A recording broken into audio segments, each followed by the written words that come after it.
இந்த ஆண்டு ஜனவரி தொடக்கம் ஜூலை வரையான காலப்பகுதியில் வெளிநாட்டு தொழிலாளர்களிடமிருந்து பெறப்பட்ட மொத்த பணப்பரிமாற்றம் 5382.4 மில்லியன் அமெரிக்க டாலர்களாகும். கடந்த ஆண்டு இதே காலப்பகுதியில் நாட்டிற்கு கிடைத்த வெளிநாட்டு பணப்பரிமாற்றம் 4435.2 மில்லியன் அமெரிக்க டாலர்கள் மாத்திரமே ஆகும். ஜூலை மாதத்தில் மாத்திரம் நாட்டிற்கு கிடைத்த மொத்த வெளிநாட்டு பணப்பரிமாற்றம் 777.6 மில்லியன் அமெரிக்க டாலர்களாகும். இதனிடையே ஆகஸ்ட் மாதத்தின் முதல் 6 நாட்களில் இலங்கைக்கு 42,810 சுற்றுலா பயணிகள் வருகை தந்துள்ளதாக இலங்கை சுற்றுலா அபிவிருத்தி அதிகார சபை தெரிவித்துள்ளது. அதில் 7,827 பேர் இந்திய சுற்றுலா பயணிகள் ஆவர். சீனாவிலிருந்து 3,031 பேரும், ஐக்கிய ராச்சியத்திலிருந்து 4,922 பேரும், பிரான்சிலிருந்து 3,908 பேரும் இந்த காலப்பகுதியில் நாட்டிற்கு வருகை தந்துள்ளனர். 2026 ஜனவரி தொடக்கம் ஆகஸ்ட் 6ஆம் தேதி வரை நாட்டிற்கு வருகை தந்த மொத்த சுற்றுலா பயணிகளின் எண்ணிக்கை 13,86,228 ஆகும். அதில் 3,46,057 பேர் இந்தியாவிலிருந்து வருகை தந்துள்ளனர். ஐக்கிய ராச்சியத்திலிருந்து 1,35,323 சுற்றுலா பயணிகள் நாட்டிற்கு வருகை தந்துள்ளனர்.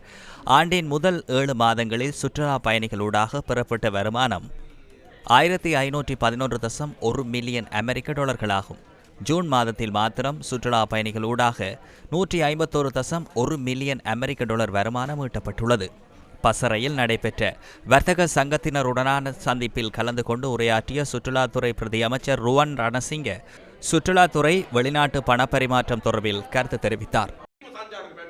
சுற்றுலா பயணிகளின் வருகை பொதுவாக நமக்கு 2025ஆம் ஆண்டிலேயே அதிகமாக கிடைத்தது. அது 23,60,000 பேர் ஆகும். இம்முறை 25 லட்சம் பேர் வரக்கூடும் என எதிர்பார்க்கின்றோம். இப்பொழுது இந்த யுத்தமும் போய்கொண்டிருக்கின்றது. 3 வாரங்களுக்கு முன்பு இலங்கைக்கு இந்த யுத்தத்தினால் விமான பயணங்கள் 2000க்கும் அதிகமாக ரத்து செய்யப்பட்டன. இப்போது இந்த நாட்களில் வரிசை எல்லா இடத்திலும் உள்ளன. நுழைவுச் சீட்டுகளை பெற்றுக்கொள்வதற்காக சிகிரியாவில் வரிசை, கவுடுல்லவில் வரிசை, மின்னேரியாவில் வரிசை காணப்படுகின்றது. இப்பொழுது இலங்கைக்கு சுற்றுலா என்றால் நமக்கு விமான நிறுவனங்கள் வர வேண்டும்.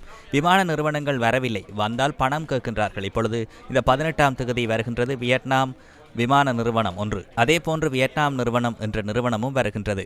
அந்த நிறுவனங்கள் இரண்டுமே தேசிய விமான நிறுவனங்களாகும். நாம் வெளிநாட்டு விமான நிறுவனங்களுடன் பேசி புதிய விமானங்களை பெருமளவில் அதிகரித்து எனக்கு தெரியும் 25 லட்சத்தை இந்த வருடத்தில் கொண்டு வர முடியும். மறுபக்கத்தில் பார்த்தால் நமது வெளிநாட்டு வேலை வாய்ப்புகளில் ஈடுபட்டுள்ளவர்கள் நமக்கு பணத்தை அனுப்புகின்றார்கள். முதல் 6 மாதங்கள் ஆகும் போது 5 பில்லியனை கடந்துவிட்டது. பொதுவாக வருடத்தில் நமக்கு 6 பில்லியன் அல்லது 6.5 பில்லியனே கிடைக்கும். கடந்த வருடம் 8 பில்லியன் கிடைத்தது. ஆனால் இந்த ஆண்டில் நாம் 10,000 மில்லியனை எதிர்பார்க்கின்றோம்.